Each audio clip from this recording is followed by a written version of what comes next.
Once again welcome to all of you. जय हिंद। आप सभी का स्वागत है इस चैनल पे।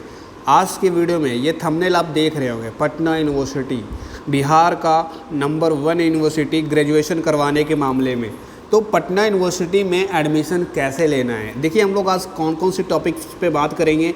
आपके स्क्रीन पे लिखा हुआ है, सीधा सा मतलब है इसी पे बात करेंगे, इससे फालतू हम लोग बात नहीं करने वाले।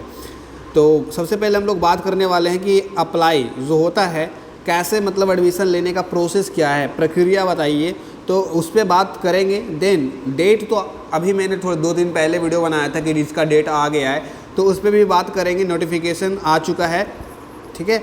देन बताएंगे कि एंट्रेंस एग्ज़ाम होता है, एंट्रेंस एग्ज़ाम की बेसिस पे होता है, तो उसका सिलेबस क्या है और एग्ज़ाम पैटर्न कैसा रहता है, किस तरह के क्वेश्चंस आते हैं, कौन से सब्जेक्ट से कितना क्वेश्चंस, वो देखेंगे। कट ऑफ कितना जाता है, ठीक है। तो फुल पैकेज वीडियो है, एक सब चीज़ मिलेगा। तो वीडियो को चलिए स्टार्ट कर लेते हैं हम लोग। ओके, प्रिपरेशन कैसे करना है वो बात करते हैं। तो देखिए, पटना यूनिवर्सिटी एंट्रेंस एग्ज़ाम की तैयारी करना चाहते हैं जिससे आपका एग्ज़ाम में अच्छा नंबर आए और एडमिशन हो जाए, तो सबसे पहले क्या बात करते हैं, यहाँ पर अप्लाई का प्रोसेस बात करते हैं, यानी एडमिशन प्रोसेस की चर्चा करते हैं। तो देखिए, एडमिशन प्रोसेस जो है टोटली बेस्ड है एंट्रेंस एग्ज़ाम पे। एग्ज़ाम पास करेंगे तो एडमिशन होगा, एग्ज़ाम पास नहीं करेंगे तो एडमिशन नहीं होगा। और पटना यूनिवर्सिटी में एडमिशन लोग क्यों लेते हैं आप भली बात ही जानते होंगे, इससे परिचित होंगे। पटना यूनिवर्सिटी हमारे बिहार का ग्रेजुएशन करवाने के मामले में नंबर 1 यूनिवर्सिटी में आता है, और यहाँ पे सारे कोर्सेज अच्छे से चलते हैं, पढ़ाई भी होते हैं, अच्छे अच्छे प्रोफेसर्स भी हैं, टीचर्स भी हैं, और क्लासेस रेगुलर होते हैं। आपको नॉलेज भर के यहाँ पर मिलेगी, यहाँ पर एडमिशन करवा लेते हैं तो, ठीक है। एक जैसे कि कोई बीएससी का कर रहा है तो बीएससी की पढ़ाई चलती है, क्लासेस चलती है, कर सकते हैं। और सही में एक सबसे बड़ा प्लस पॉइंट ये है कि यहाँ पे ना प्लस पॉइंट ये है, क्लासेस तो चलते ही चलते हैं, साथ में इनका कोर्सेज का जो ड्यूरेशन होता है 3 साल में कंप्लीट ये लोग करवा देते हैं। Other university, Pataliputra university and other universities, Magadh university, ढेर सारी यूनिवर्सिटी हमारे बिहार में है, तो वहाँ पे 3 साल को 4 साल कर देते हैं, लेकिन यहाँ पर टाइम पे आपका कोर्स कंप्लीट करवाते हैं। तो ये तो बात हो गया, कुछ तारीफ़ मैंने किया पटना यूनिवर्सिटी का, क्योंकि तारीफ़ के लायक है एक्चुअली में, तभी किया। एडमिशन कैसे ले, पहला क्वेश्चन। तो देखिए, एडमिशन लेने का सिंपल सा प्रोसेस है, एंट्रेंस एग्ज़ाम पास करो। एंट्रेंस एग्ज़ाम का फॉर्म अप्लाई करने का जो टाइम है, डेट है, वो आ गया है। मैं आपको बस दिखा देता हूँ, उस पर वीडियो मैंने ऑलरेडी बना रखा है। वैसे ये वाला इस पर वीडियो मैंने बना दिया है, आप यहाँ पर देख सकते हैं। 18 जून को आपका एंट्रेंस एग्ज़ाम होने वाला है, मतलब बहुत कम टाइम बचे हैं, ठीक है। 2 महीने के आसपास आपके पास टाइम बचे हैं एग्ज़ाम की तैयारी करने के लिए। और आवेदन कब से होगा, तो आवेदन जो है 2 मई से हो जाएगा।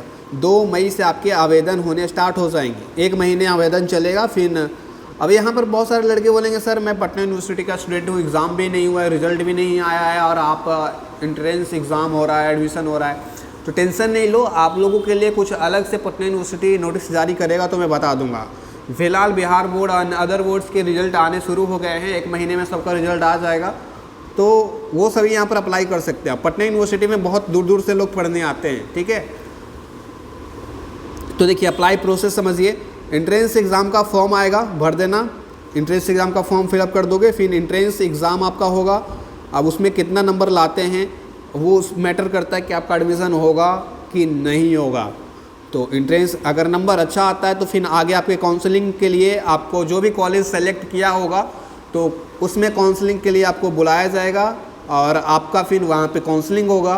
कुछ कोर्सेज़ में इंटरव्यू होते हैं, वोकेशनल कोर्सेज़ में, तो रेगुलर कोर्सेज़ में जैसे ऑनर्स पेपर जो बीएससी, बीए, बीकॉम में इंटरव्यू नहीं होते, कुछ वोकेशनल में होते हैं। तो इंटरव्यू वोकेशनल वालों का होगा, बाकी का नहीं होगा। बस यहाँ पर काउंसलिंग करवाना है, जो भी पेपर्स, डॉक्यूमेंट्स वगैरह लगेंगे सभी आपको यहाँ पर दे देना है, कॉलेज में जाकर एडमिशन हो जाएगा। अब मेन कड़ी आती है एंट्रेंस एग्ज़ाम की। अप्लाई प्रोसेस समझ गए, फॉर्म भरना है सबसे पहले एंट्रेंस एग्ज़ाम का, फिर एग्ज़ाम देना है, रिजल्ट का वेट करना है, अच्छा आता है तो एडमिशन होगा, नहीं आता है तो ख़त्म, टाटा बाय बाय।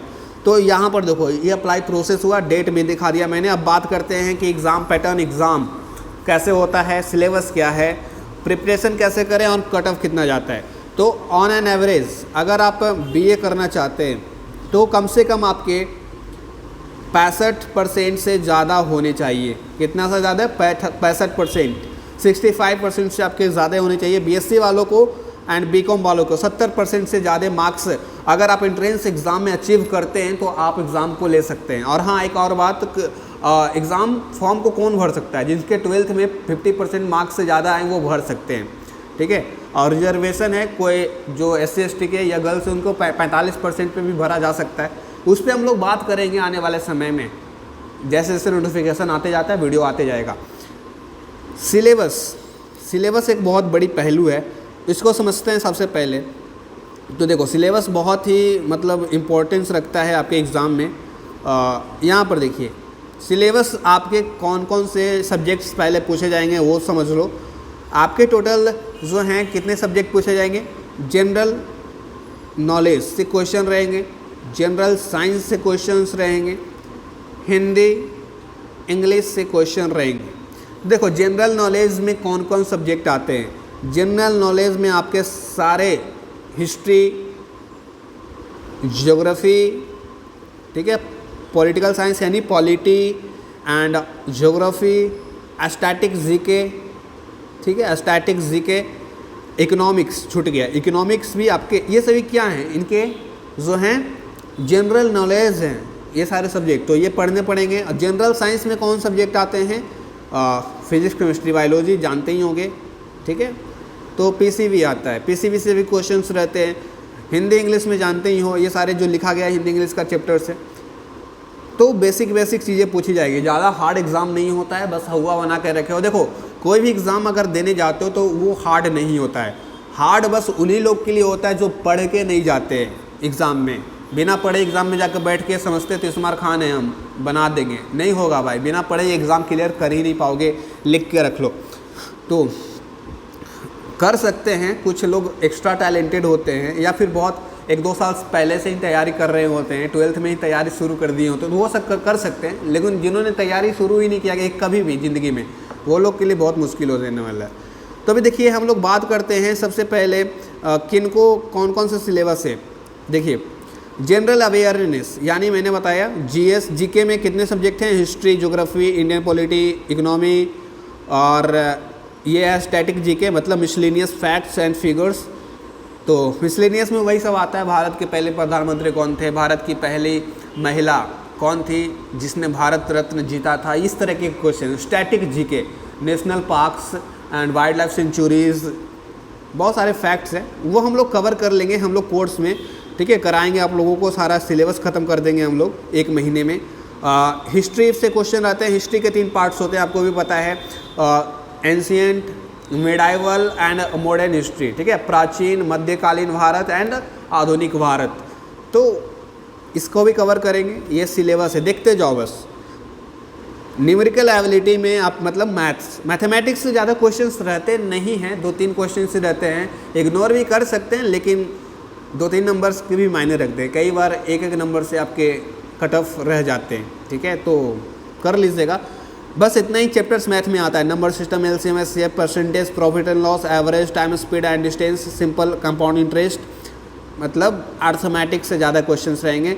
और यहाँ पर एडवांस मैथ्स से आपके एक चैप्टर है मेंसुरेशन, ठीक है, एडवांस से, तो यहाँ पर ये रहेंगे। बाकी ट्रिग्नोमेट्री वगैरह फालतू चीज़ें नहीं, इजी चैप्टर्स है आपके पास। मेंसुरेशन फार्मूला बेस्ड रहता है, बहुत ईजी, बहुत ज़्यादा ईजी, 10th लेवल का मैथ आता है। मेंटल एबिलिटी को रीजनिंग भी कहा जाता है। इसमें देखिए coding, decoding, analogy, classification, series, word formation, sitting arrangements, ये आपके सिलेबस हैं, और भी हैं, ठीक है। और देखो रैंकिंग टेस्ट, डायरेक्शन, ये सभी क्या हैं?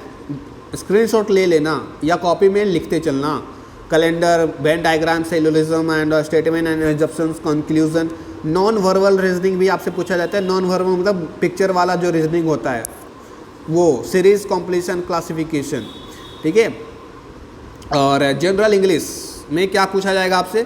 जनरल इंग्लिश पूछा जाएगा, सीधी सी बात है, वही जो पढ़ते आ रहे हैं बचपन से। Noun, what is the noun, noun मतलब टोटल जो क्वेश्चंस होगा ऑनलाइन होगा, MCQ टाइप का होगा, तो MCQ क्वेश्चंस बनेंगे इनसे, ठीक है। प्रीपोजिशन, एडवर्ब, एडजेक्टिव, वर्ब सारे देख लेना, यहाँ पर ले लेना इसका स्क्रीनशॉट एक बार, ठीक है। इंग्लिश का ले लिया, अब आगे बढ़ते हैं।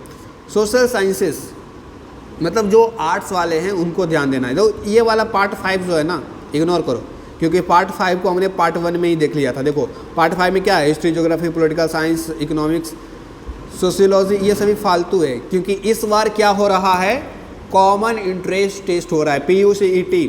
तो PUCET में क्या होगा ना, आप चाहे BA करो या BSc करो या BCom करो या वोकेशनल करो, सभी का एक ही एग्ज़ाम होगा, common exam, common eligibility test, common entrance test. ये सब कोई नहीं पूछता, सोशियोलॉजी, फिलोसफी फालतू है।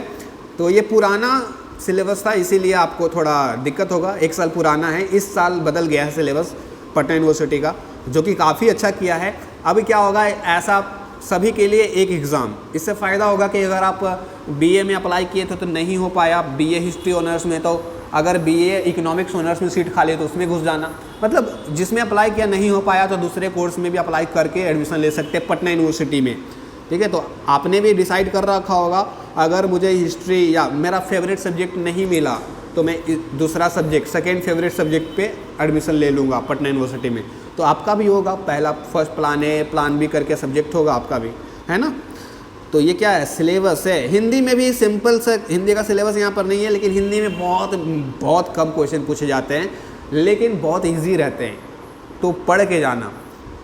ठीक है, हिंदी में वही कारक, हिंदी व्याकरण पढ़े हो बचपन से, वही सब क्रिया, कारक, वही, ठीक है, और विलोम शब्द, विपरीतार्थिक शब्द, इस तरह के क्वेश्चन पूछे जाते हैं।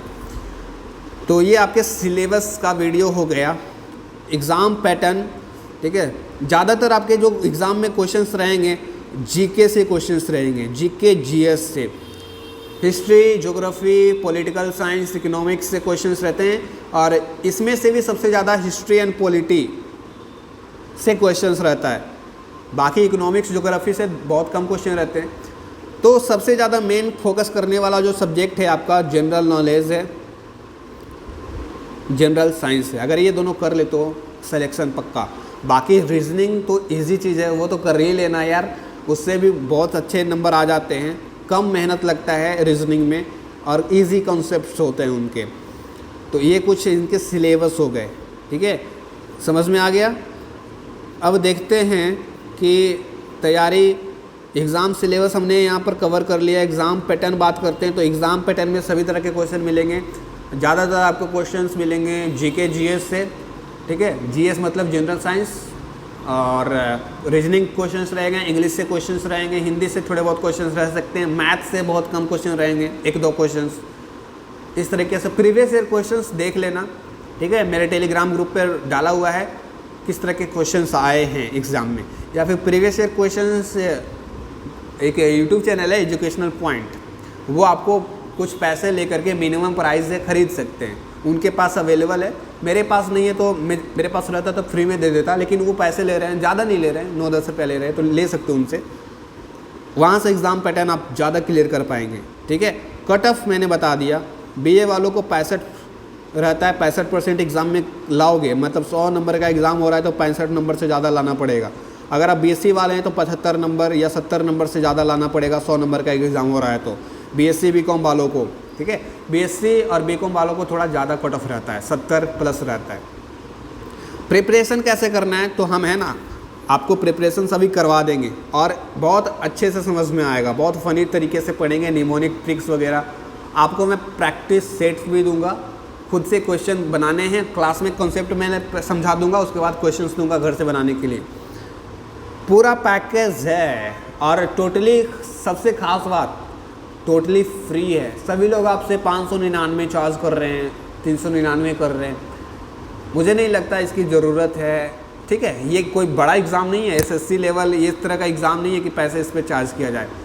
देखिए हमारे खान सर जो हैं वो इतना ज़्यादा सब्जेक्ट पढ़ाते हैं मात्र 200 में, लेकिन पटना यूनिवर्सिटी एंट्रेंस एग्ज़ाम की जो तैयारी करवा रहे हैं वो पैसे आपसे चार्ज कर रहे हैं 600-700। अच्छा नहीं लगता है ये सब देख करके। फ्री में आपको सारे क्लासेस में करवा दूंगा, ओके। बस आज के लिए इतना ही। समझ में आया होगा तो लाइक करिएगा वीडियो। इंस्टाग्राम पे भी फॉलो कर सकते हैं, इंस्टाग्राम का लिंक डिस्क्रिप्शन में है बात करने के लिए, ठीक है। फिर वहाँ पे मैं अपना नंबर दे दूँगा।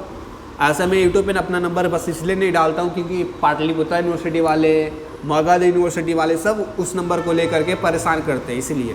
ठीक है, अगले वीडियो में मिलते हैं। Thank you.